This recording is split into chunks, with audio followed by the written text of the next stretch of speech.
बादल यूं शोर मचाए, पर्वत का भी दिल हिल जाए। बादल यूं शोर मचाए, पर्वत का भी दिल हिल जाए। लेकिन बराबरी होशियार, ऐसा घर करे तैयार, हर हर तनिक ना हो इधर उधर, घर तेरा इधर उधर। वृष्टि पड़े टापुर टुपुर टापुर टुपुर, सोना करे झिलमिल झिलमिल, रूपा हंसे कैसे खिलखिल। आहा आहा वृष्टि पड़े टापुर टुपुर, টিপ টিপ টাপুর টুপুর, বৃষ্টি পড়ে টাপুর টুপুর টাপুর টুপুর। নমস্কার বন্ধুরা, আমার চ্যানেলে সবাইকে স্বাগত। চলে এলাম আজ একটা নতুন ভিডিও নিয়ে। এটা হচ্ছে ঢেঁকির শাক। আমাদের এখানে খুব প্রচলিত, আমরা সবাই খাই এটা। অ্যান্টিঅক্সিডেন্ট আছে এটাতে। আর ঢেঁকির শাকের বেছে আমি এতটুকু বের করেছি। 2-3 দিন হয়ে গেছে শাকটা ছিল, তাই একটু কেমন হয়ে গেছে, তবে এমনি ভালোই আছে। তো আজ আমি এটা দিয়ে একটা রেসিপি তৈরি করে দেখাবো আপনাদের। এই দেখুন, শাকটাকে আমি এভাবে ধুয়ে নিচ্ছি, ধুয়ে ভিজিয়ে নিয়ে তারপর কেটে নেব।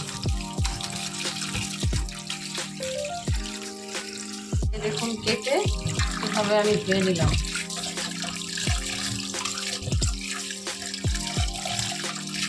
এবার জলে ভিজিয়ে রেখে দেবো।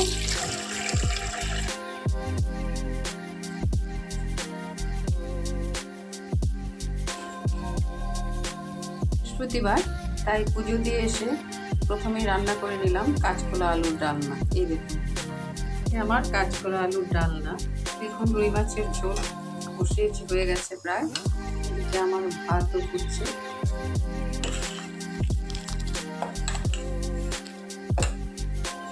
প্রচুর বৃষ্টি হওয়ায় দিনটা একটু ভালোই লাগছে আজকে। গরম আছে কিন্তু ততটা নেই। একটা বড় আলুকে কেটে টুকরো টুকরো করে ভালো করে ধুয়ে জলে ভিজিয়ে রাখলাম। এগুলো আমার গরম হয়ে গেছে। এবার আমি এতে দুটো শুকনো লঙ্কা দিয়ে দিচ্ছি,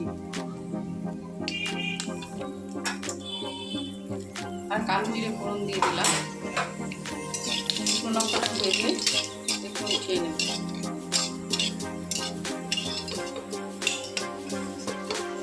শুকনো লঙ্কাটাকে ভেজে উঠিয়ে রাখছি।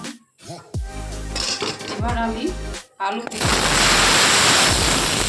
দিয়ে হলুদ দিয়ে দিলাম অল্প। সবুজ জিনিসে হলুদ কম দিলে ভালো, তাহলে সুন্দর থাকে সবুজ রঙটা। যেহেতু ঢেঁকির শাক, এটা স্বাদ মতো নুন দিয়ে দিচ্ছি। এবার একটু নেড়ে চেড়ে ভেজে দেবো। ভালো ভাজা হওয়া অবধি অপেক্ষা করবো।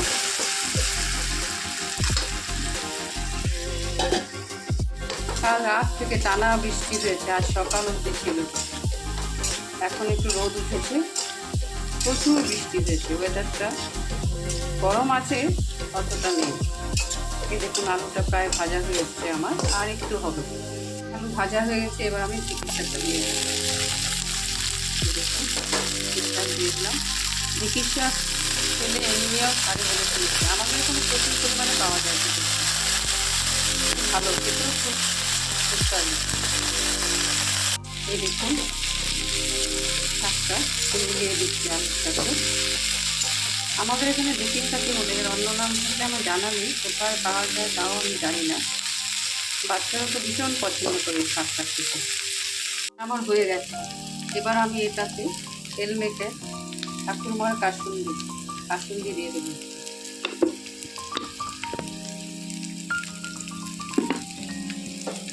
কাসুন্দি দিয়ে একটু নেড়ে চেড়ে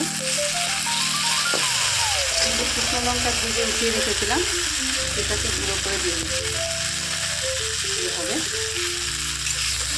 এভাবে সবগুলোকে একসাথে মিশিয়ে এবার আমি গ্যাস বন্ধ করে দিচ্ছি। হয়ে গেছে আমার ঢেঁকির শাক। তৈরি হয়ে গেছে আমার ঢেঁকির শাক। কেমন লাগলো অবশ্যই জানাবেন।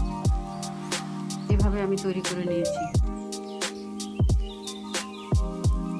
সবাই সুস্থ থাকুন, ভালো থাকুন। আবার দেখা হবে পরের একটা নতুন ভিডিও। ধন্যবাদ। আজকের মেনুতে আমার আর রয়েছে কাঁচা কলা আলুর ডালনা, রুই মাছের ঝোল, ডাল শুকনো আর ঢেঁকির শাক।